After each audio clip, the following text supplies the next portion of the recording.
We are rolling. Hey, welcome to the Reset It. You love doing that to me, don't you? I know I got you again. Hey, welcome to the Reset with Nico, Bleu, and Kenny Burns. That's me. It is July 6th, this 2020. We're just coming off the 4th of July weekend. Happy Independence Day, Nico. Independence for who? How did I know you were going to say that? I mean, I'm just saying. I walked right into that. I saw that coming out. It's like, it was not independence for most of my ancestors, so. Mm-hmm. What'd you end up doing? I hung out with a friend and ended up hanging out with a small group of people outside, socially distanced. Nice. It was kind of, it was kind of like impromptu, spur of the moment, not even really 4th of July related, but just bored in the house and in the house bored related. Right. So. Yeah, for me, I didn't really celebrate, so to speak, but it was more so I was hanging with my roommate and talked to my mom a lot that day, but I was out and about, and the one thing that struck me, being from up north, is the amount of fireworks. I saw fireworks everywhere. Yes! I was driving on the freeway, fireworks. I'm going past a building, fireworks. It's like, I've never seen Georgia be this fireworky. Do you know why? Not really. I'm clueless. I heard, I haven't researched this, so forgive me if I'm wrong, but what I was told is that all of the public fireworks that normally happen, like here in Atlanta, it's usually like Lenox Mall, Centennial Park, there's different ones. Those were all canceled. They were not doing public ones. So everybody who wanted to have fireworks had to be responsible for their own fireworks. So we were seeing individuals with their private fireworks all over the place who like decided to put on displays for their kids or their neighborhoods, things like that. So I noticed the same thing as like there's fireworks everywhere. Exactly. Yeah, that makes a lot more sense because I was confused. I was like, I've never seen this. Well, you ready to rock and roll? Because there's a lot that's been going on in the past week, yo. Man. Okay. I just want to start off talking about something that I have just been dying to talk to you about. I already know. Yeah. Let's talk about your folks, Jada and Will. Two people I love very much, by the way. Yes. So do I. I love their entire family. I love Willow. I love Jaden. I love the whole Pinkett Smith clan. But, so new information coming out. August Alsina, who is an R&B singer. I personally had never heard of him before a few days ago. But he's a 27-year-old R&B singer, apparently friends with Jaden Smith. And so he just came out with an interview that he did with Angela Yee of The Breakfast Club. And he dropped a bomb saying that he had been in a relationship with Jada for several years and that he was deeply in love and that Will gave his blessing on this relationship. So he talked a lot, opened up about his feelings. It really sounded like this kid had his nose wide open. Right. And you could just tell he was super emotional when he talked about the relationship and how difficult it was for him to leave the relationship. He said that he decided to come forward with this information because he had lost deals, he had lost friends, and he had lost relationships because of this relationship and because people thinking poorly of him about this relationship, thinking that he was engaged in this secret affair with Jada. And so he wanted to set the record straight and say, hey, I had Will's blessing. This isn't what you think. And that's the story. You know me. You know how I feel about cheating and cheaters in general and things like that. And for me, there has to be a level of communication. I'm all about communication. And I feel as though if in fact, he is not lying and saying that Will gave his blessing, which I have a discernment that I believe him. I feel as though there's no one to drag in this situation at all. People have polyamorous relationships. The type of cheating that I can't really get along with is going behind someone's back because you are purposely hurting another human being, which I disagree with. And if you have family, if you have kids, if you just the broad family, the brother, sister-in-law, the father, mother-in-law, these people are also being affected by this cheating. And so for me, when you are going behind a person's back knowingly doing something, of course, I could understand August being dragged for that. But if he had the blessing of the both of them, and if Will is out, because I mean, this has been a rumor with them for a long while. It's just now coming into fruition of being possibly true. And I think the reason why they're not speaking out on it is because they don't want people in their business. So for me, I feel as though I'm okay with it. I have no issues with it as long as there's communication between Will and Jada, and also whoever they are doing things or having relationships with. As long as those people have an understanding of their understanding, I don't see why we need to be really butting in. Yeah, for me, I personally feel like it's kind of tacky.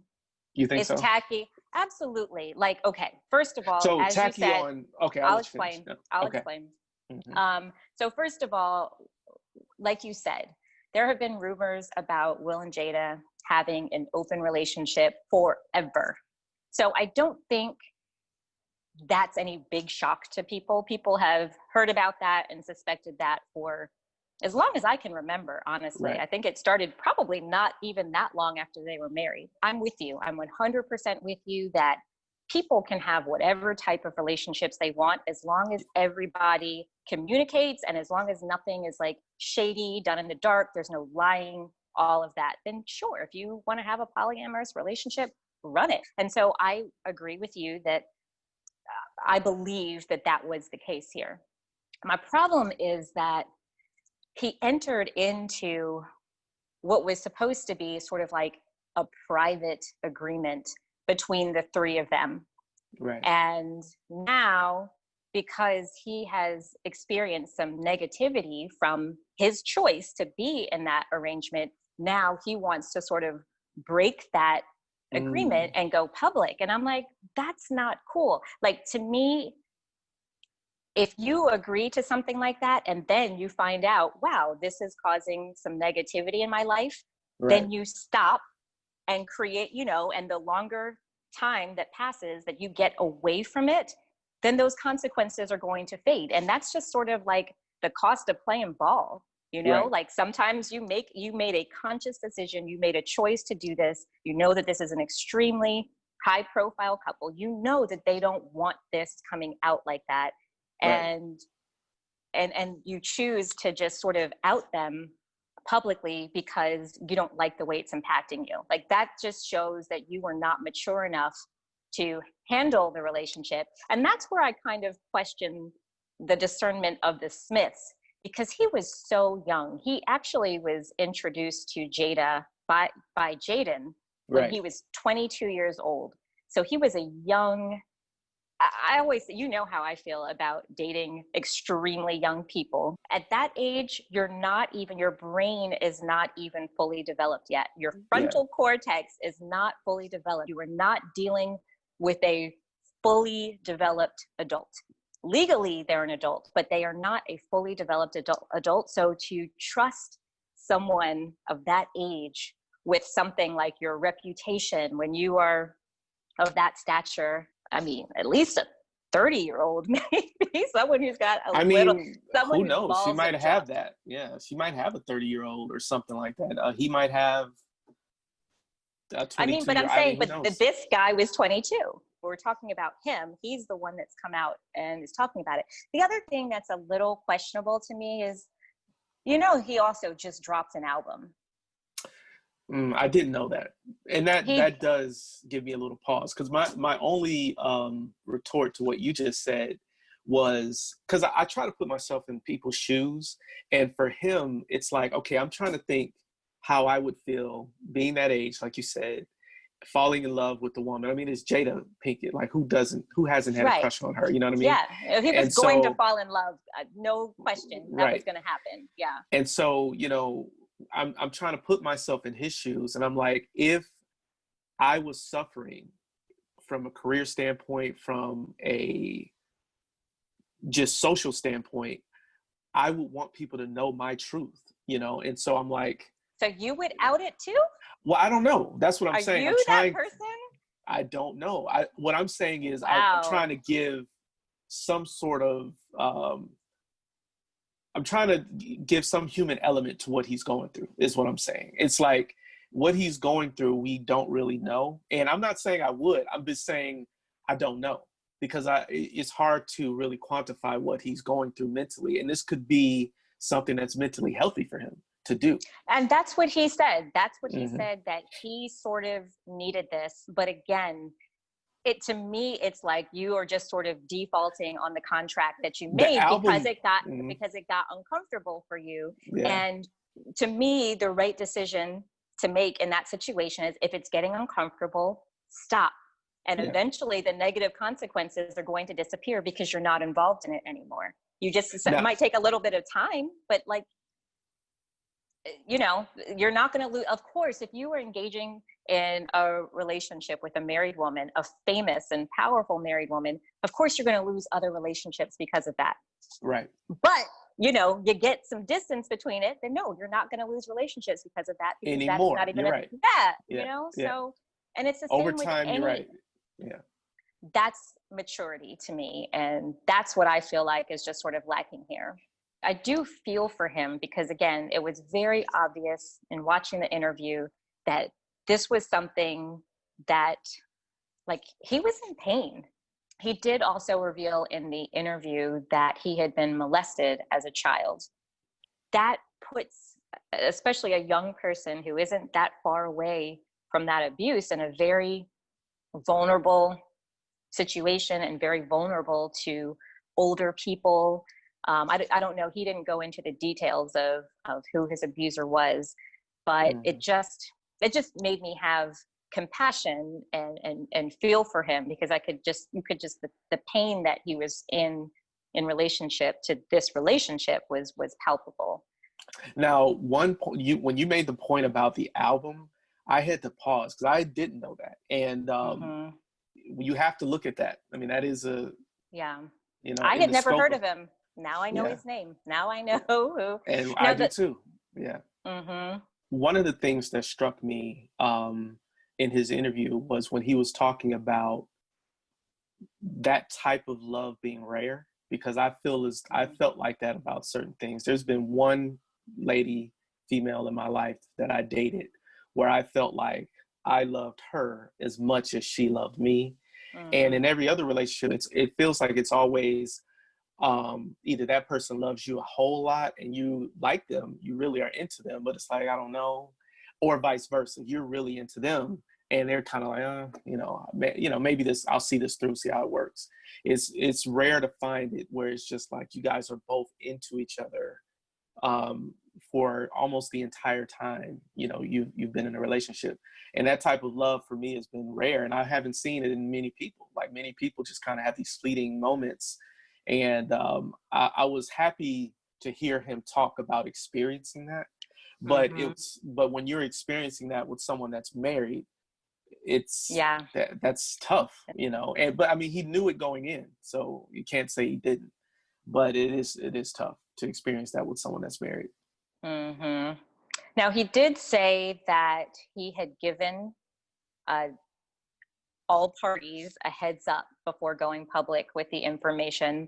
But the interesting thing was that, so he came out with this, and then instantly Jada's publicist and I believe Will's publicist both denied it.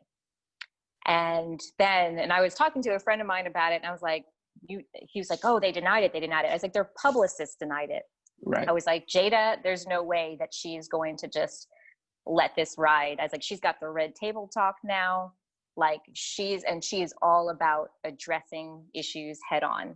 And sure enough, after we'd had that conversation, a few hours later, he texted me. He's like, "You were right," because she said that she's going to bring herself to the red table. And she's like, "There's healing that needs to happen. And so I'm bringing myself to the red table." So more to come. So I guess we're going to have a part 2 of this conversation. Yeah, this is interesting. Like, once again, you know, I feel as though they have to handle this right, because if they go on this denial spree and start telling everybody this isn't true, and it becomes he say, she say, then that's when the dragging is going to happen. Yeah. And I'm like, you know, at this point, most people know. And there are so many, I've met so many polyamorous people recently. This is not something that's Where abnormal you been anymore. Hanging out? Well, it's just, you know, I meet people. And so it's like, people just tell me these stories, and I'm very understanding of them. I personally would never participate in a polyamorous relationship, but I feel as though if you have those people that are like that are in that, and I don't even want to say never, because I have no idea, but if you have those people that are into that sort of thing, then as long as there is communication, I just don't see an issue. And they have to just go ahead. They're public figures. Just tell the public the truth. That's all I'm saying. Yeah, I agree. And I have a feeling it's going to happen. And it would kill Jada's credibility with her platform that is all about healing now and bringing people to task, bringing T.I. and Snoop Dogg and bringing these people to the table. And I mean, she's shared all sorts of personal things about her porn addiction, you know, issues with her marriage with Bleu. So yeah, I think it's going to come out. Yeah. Hopefully this will be good. Okay, let's talk about your boy. Let's talk about your boy, Kanye. So yeah, Kanye 2020. He's back at it, claims he's running for president. And you say what? This dude, I don't really, at first I was trying to figure out what his angle was. So I've been thinking about, you know, just a few days, I've been thinking about what he said, you know, for the last few days after he tweeted it. And I look at the comments, I'm reading everything, and everybody's kind of like commenting on him siphoning votes from Biden, or he's trying to win Trump the election and all of that. And I'm just like, are we really being short-sighted here? Because, not to say that it's not true, I just feel as though it may not be the right angle that we need to be looking at, because he, not only is Trump a narcissist, but Kanye is a narcissist as well. So they're is both it really Geminis, by the way? No offense to Geminis. I know many great Geminis, but I do want to point out that they are both Geminis. And never mind. I'm not going to say anymore. Yeah, you gonna leave it be. People who know. People who know. I'll just leave it at that. Yeah. Well, I mean, him and Trump are a narcissist, just in different ways. And I think it's really unfathomable to think that, you remember back in 2016 when he was doing that concert, he announced that he was running for president in 2020. I mean, maybe he's just really saying, oh, I said that. Let me go ahead and announce that I'm doing this and actually be serious about it. And if I win, I win. If I don't, I don't. I mean, I think he's just a narcissist enough to believe that. You know, the election is in 4 months. Right. Or like July, August, September, October, November. Yeah, 4 months. So we should believe that he's serious. Are you serious about anything announcing your bid? He's not even going to be able to appear on the ballot in several states because he's missed the deadline. His second album is called Late Registration.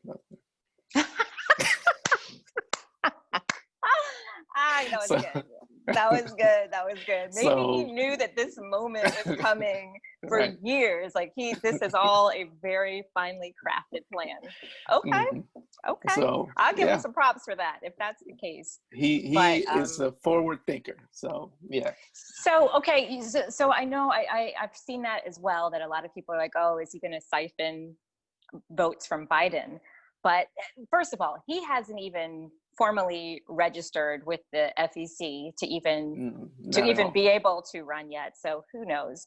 But So, okay, there was a study or a poll that was done by the Huffington Post in 2018, April 2018, where they, and this is, mind you, after he had started wearing MAGA hats and, you know, being buddy-buddy with Trump. And the Huffington Post found that only 9% of Blacks and 13% of Democrats had a favorable opinion of Kanye. On the other hand, they found that 20% of whites and 34% of Republicans had a favorable opinion of him. So at that time, 2 years ago, he was more popular with Republicans than he was with Democrats. He was more popular with white people than he was with Black people, according to their study. That so still is true, it possible?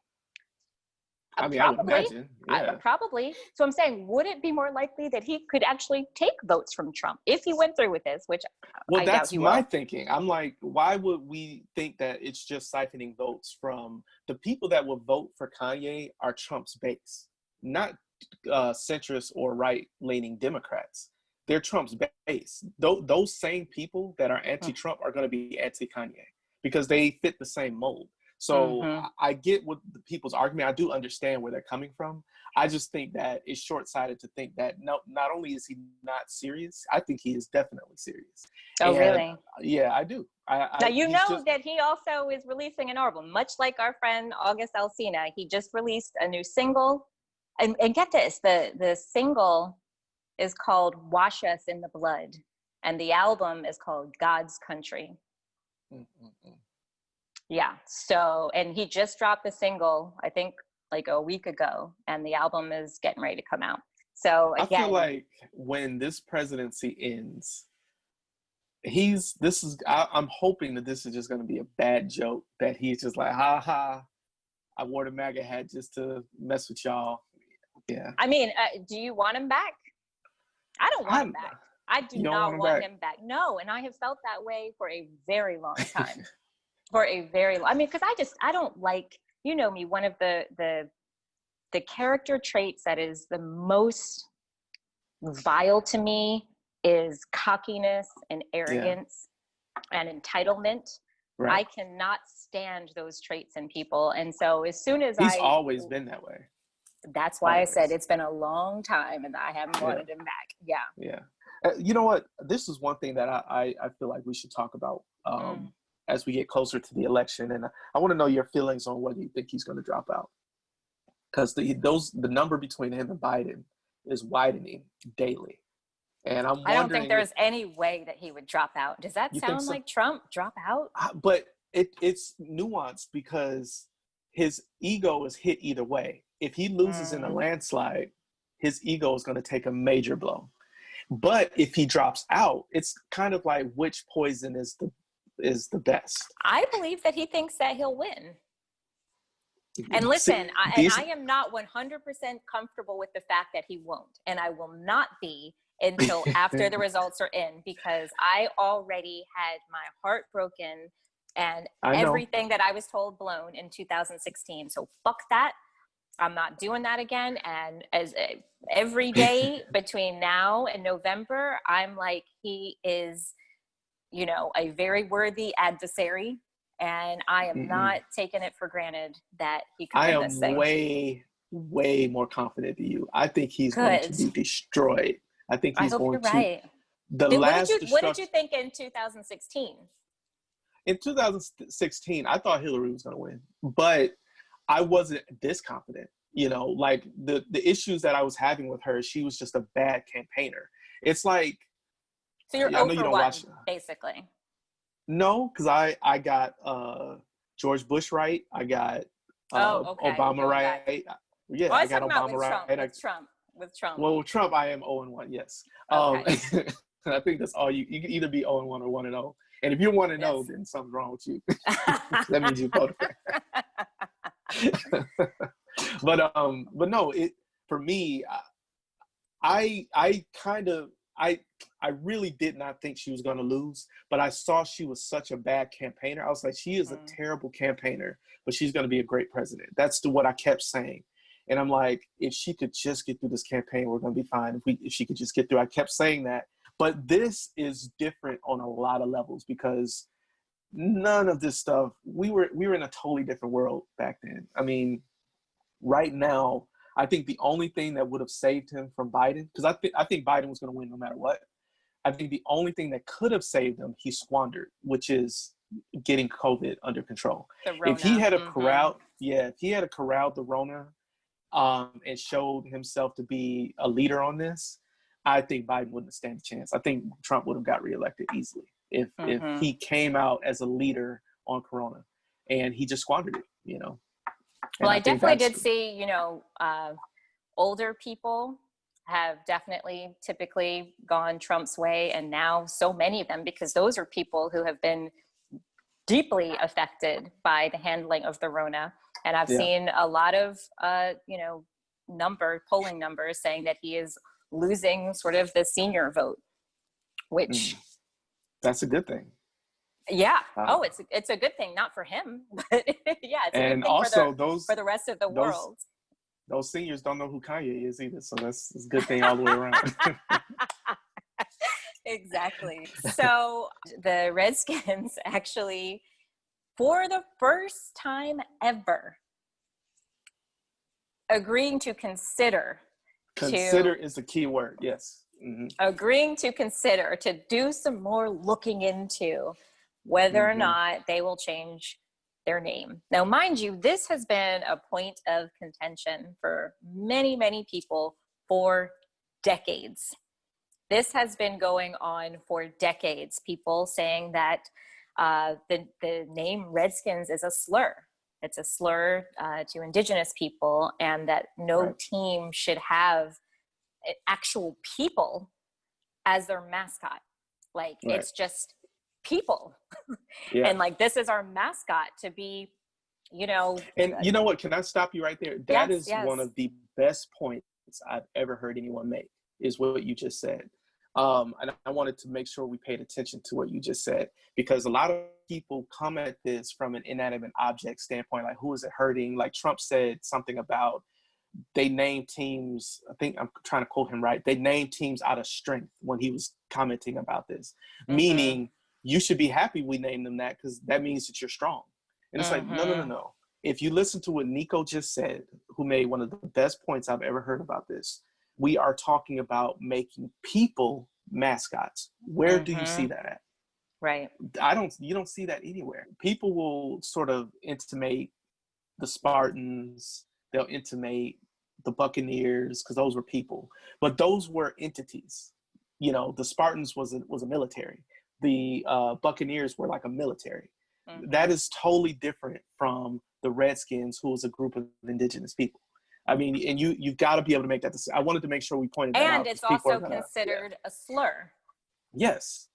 Like I don't think the Buccaneers considered that calling the Buccaneers a slur. That's what they call themselves, you know? So, I'm sorry to cut you off, but I really wanted to drive that point home, because I thought it was a very, very good point.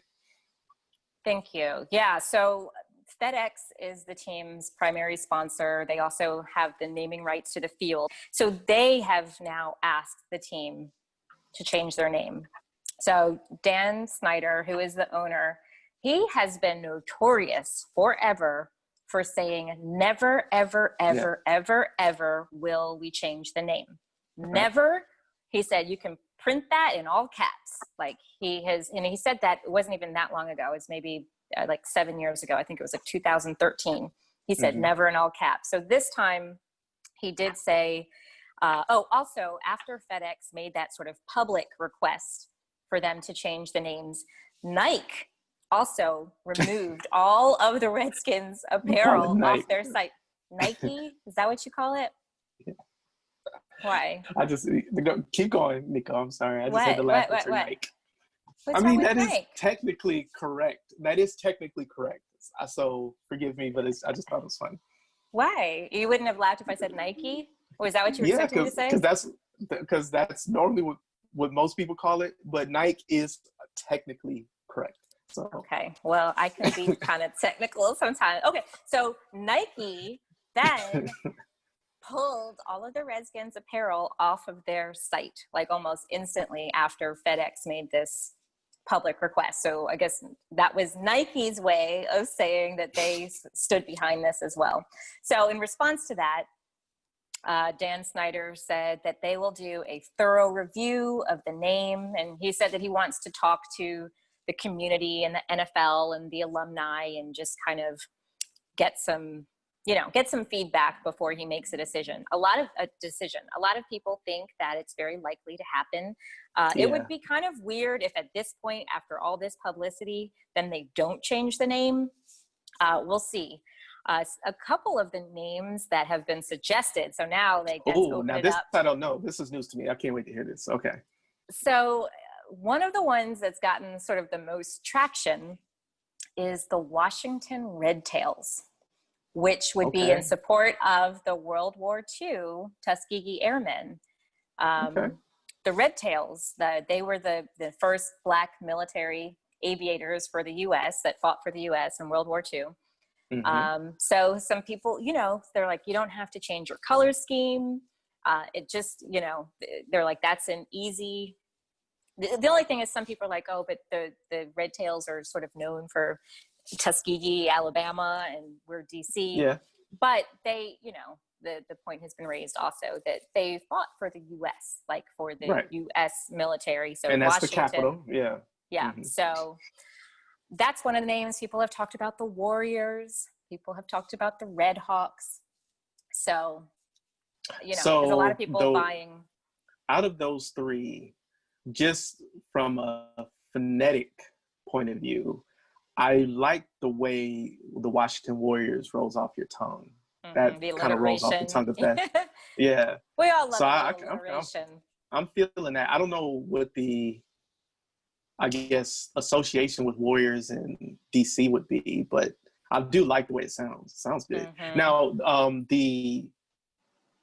I don't know if you remember, but the Washington Bullets used to be called the Bullets before they became the Washington Wizards, which is the basketball team.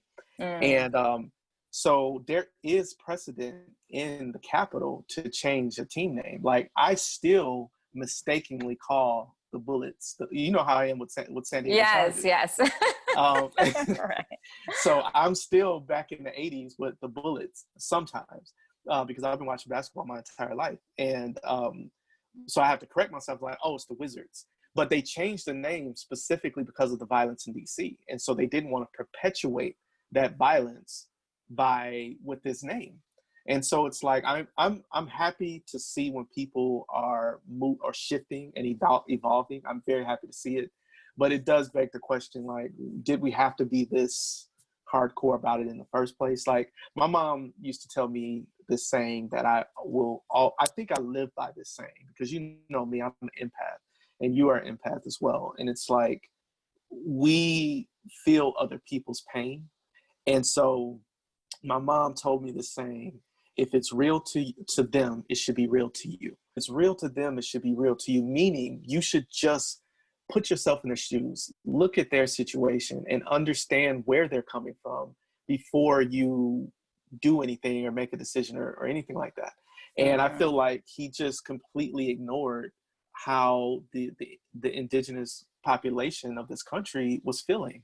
And I'm like, you can't do that, dude. Like, at least listen to them, engage with them, talk to them, understand why they are feeling this way. It's a name. There have been so many name changes and town changes. Like, the Hawks used to be in St. Louis. It used to be the St. Louis Hawks. Like, things have changed, and you want to be on the right side of history of that change. So I'm hoping that I think you're right. I think because he's already began to sort of bend, I think he's going to bend completely, because it would make no sense. He would get so much flack if he bent a little and started saying, I'll think about it. It's like, nah, I thought about never mind. Yeah. Yeah, Redskins. Well, it's gonna be interesting, yeah. And they did, Roger Goodell did say that he is in full support of it. It's been talked about and discussed for so long. People have made this request so long ago. Well, speaking of requests that nobody made, the NFL has stated that they are going to play the Black National Anthem, which is Lift Every Voice and Sing, before all of the games the first week of the NFL season. So they'll be playing the U.S. American anthem as well as the African American national anthem. I heard you. I heard what you said. I mean, they yeah. Thanks. I mean, I don't. What are we supposed to say to this? That is so funny, because when I told you this the other day, first of all, I got it wrong because I thought that they were going to do this all season. It turns out they're just talking about it's just the first week before all of the games. Okay. The first week. That's a little more reasonable, but still okay. All right. Still, like, I don't. Who asked for that? Now, I know what Black people have asked for is opportunities in ownership of teams. More opportunities for Black coaches, cap to be able to have a job and not be blacklisted. Those are things that Black people have asked for. I haven't heard anybody asking for the Black National Anthem to be played. But White like people, you said, thanks, I guess. I've had people apologize to me for all the white people's wrongdoings in the world. That is unnecessary. It's appreciated. Like, even this, like, I'm sure when I'm watching the game, I'll appreciate it at face value. But one thing I will appreciate more is if Colin Kaepernick is on the sideline with a jersey singing it with us. That is when I know, okay, yeah, you gave us this song, but we want Cap working again. He needs to be working because he's a leader in this community, and he needs to be able to make money to continue to lead. And to me, he didn't deserve what happened to him in the first place. So that's what we're looking for. Like, we don't. And need also, what was it? Is it 70%, 70 to 80% of the players are Black? The NFL players are Black. Yes. 70 to 80%, somewhere in there. And how many Black owners do we have, Kenny? Zero. To all my white brothers and sisters out there, we just need help changing the systems. Yeah. The systems that perpetuate racism is what we need help changing. Singing Lift Every Voice with us, calling me and consoling me about white injustice, that is nice. It's nice to know where you stand, but it's more impactful if you put your money where your mouth is and make the changes that are actually going to help make this a non-issue at some point, which is the hope. So amen. Okay, one last thing. This weekend, 4th of July, right here in Georgia at Stone Mountain. Oh, you told me about this. Okay. Yeah, I sent you the video. Did you see it? Okay, I saw. Yeah. But yes, explain it. So Stone Mountain, Georgia is just to the east of Atlanta. And it's marked by this huge mountain, this huge rock. That's Stone Mountain. It's a quartz rock. And the side of that rock are the carvings of the faces of Confederate generals. And other Confederate celebrated people.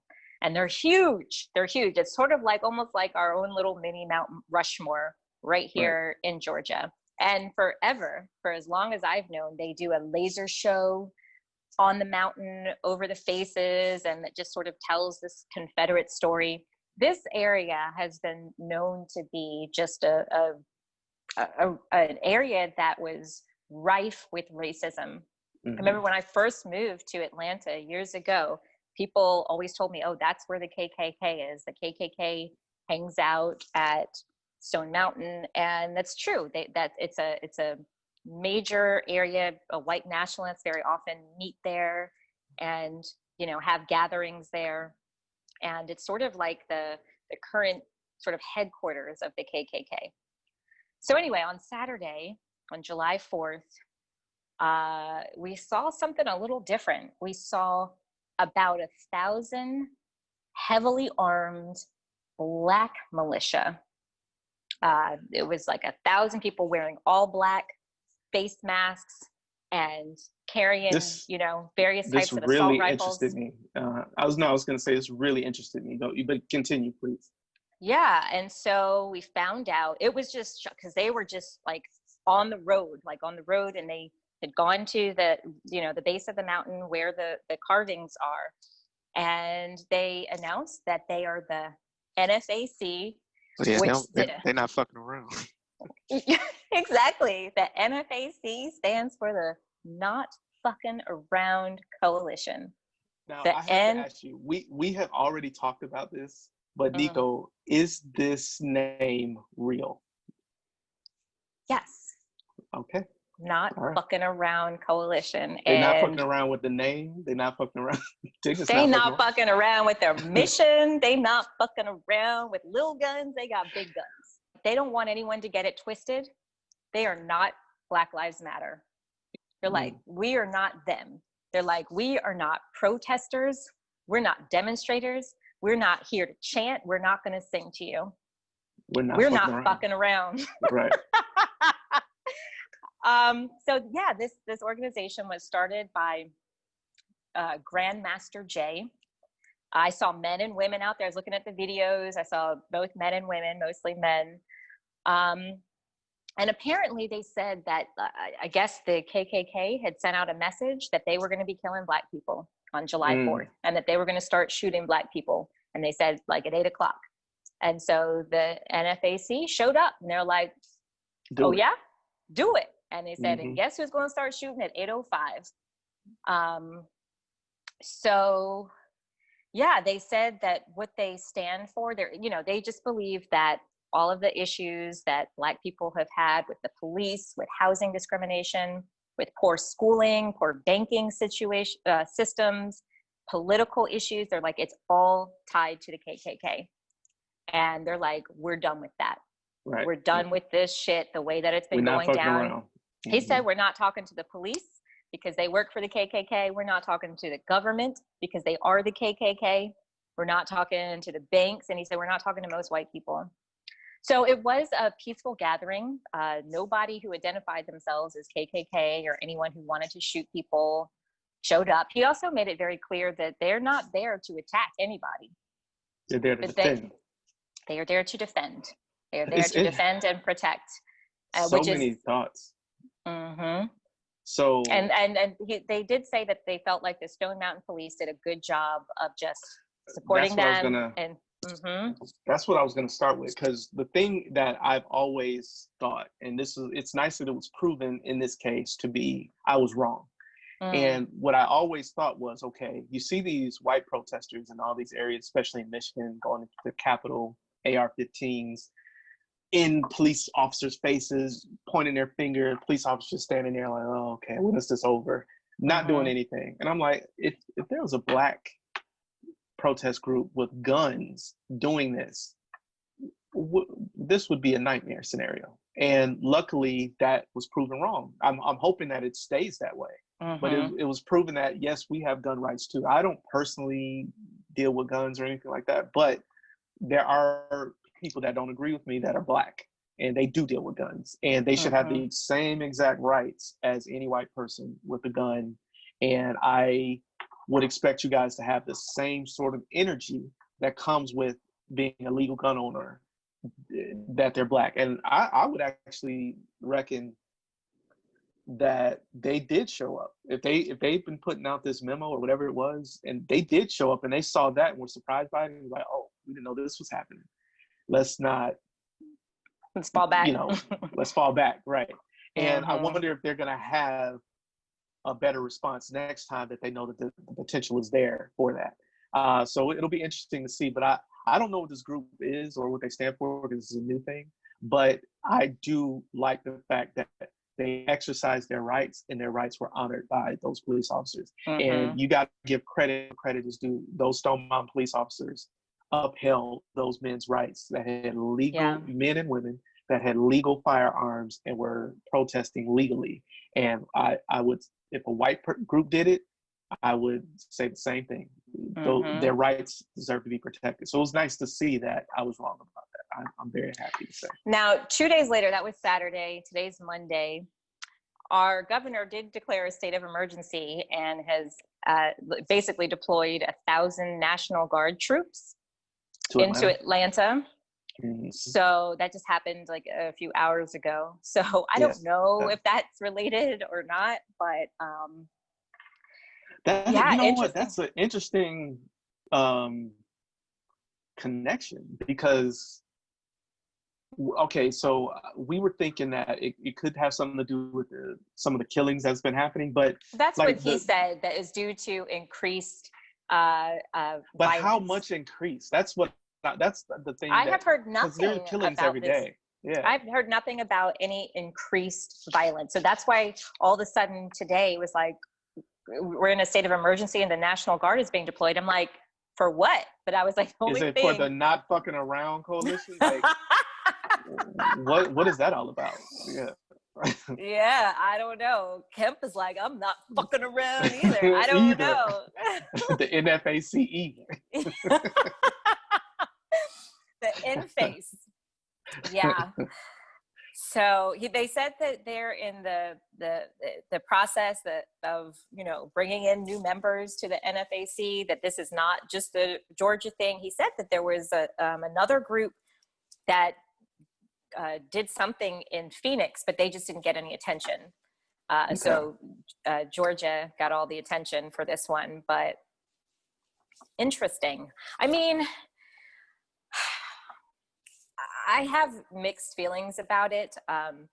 Just mixed in that I am, as you said, I'm an empath. I am a soft and squishy person who likes to imagine this world where we don't need things like this, where we don't need, civilians to be carrying automatic rifles, where we don't need anybody carrying automatic rifles. I have this fantasy of just people are just decent and treat each other fairly and shit. But I mean, that is obviously not the world we're living in.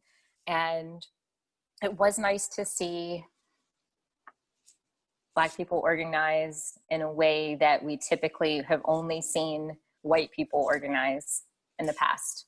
This was what kind of, warmed my heart a little bit, was somebody asked them the question, they're like, oh, you say that you're not a part of BLM, but you were at a protest before you showed up today at Stone Mountain. What's that about?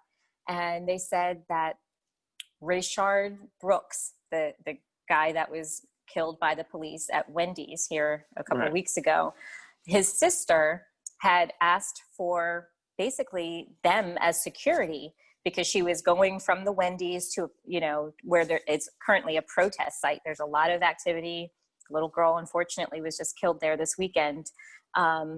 She was going from there to Centennial Park, and I think she walked. And so she wanted protection. She wanted security and didn't want, usually in those cases, people get police protection. She called the NFAC. And so they escorted her and guarded her and protected her. I am so oblivious. I did not know this was even a thing until like 2 days ago. Neither did I. This was new. And I checked out Grandmaster Jay's page. He's an interesting guy, as one would have to be be the leader and the founder of a group like this. Like, it's not your everyday person.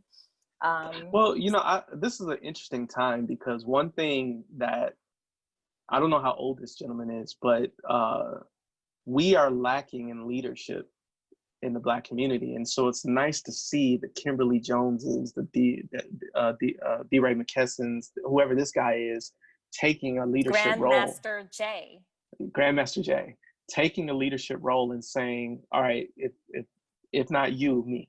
And I really like that, seeing and coming from the youth mostly. And it's just really people stepping up and making sure that our voices are heard. So I can only appreciate them. Yeah. And the people that were with him and behind him, you could tell there was a great deal of respect. And I saw in his comments was flooded with people like, hey, I want to be down. How can I get in? What do I need to do to join? Maybe that's why we're under a state of emergency. I don't know. I did trolling not. In the comments. I want to help. I want to be down. I want to. What can I do? What do I need to go sign up? I'm not fucking around. No, you're the only one trolling, Kenny. All right. You're the only troll up in here. Okay, I'll stop.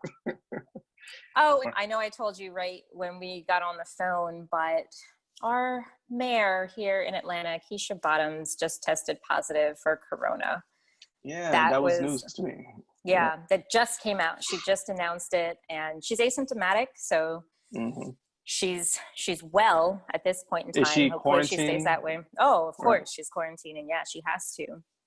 But it shows you that the people with that level of human interaction, they are at severe risk, because she's probably seeing people every day. And absolutely.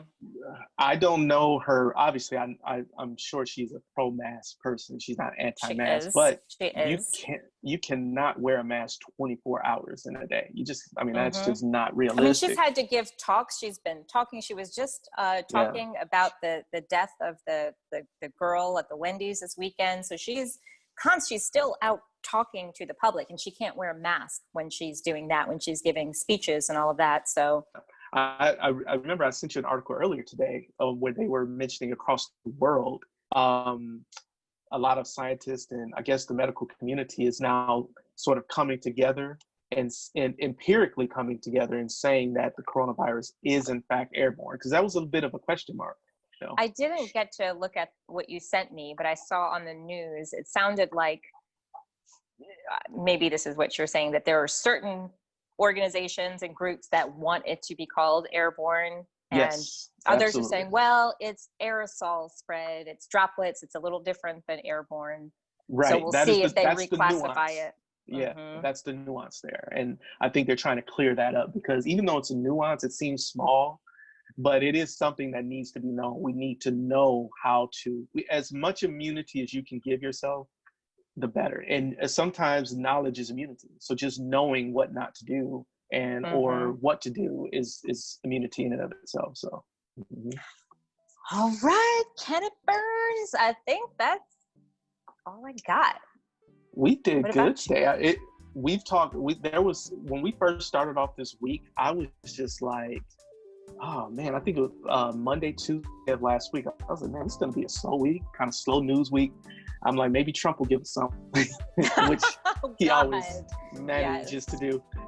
So yeah, and I think Trump is the producer of like 80% of television these days. Yep, and podcasts. And podcasts. So right. Yeah, You've been saying you want a producer.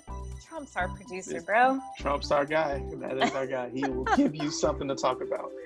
But yeah, it was. I thought it was going to be a slow week, but there ended up being a lot going on, and so yeah, I've enjoyed talking to you today. Likewise. All right, well, we're going to go ahead and wrap it up. It has been a fascinating week. Do you have any last words, Nico? Mask up, folks. Mask up. It. I love that. And not like the Lone Ranger. Right. Like a surgeon. Shout outs to Sarah Cooper. All right, guys, we've reset the week. Until next time, love you. Bye. Peace.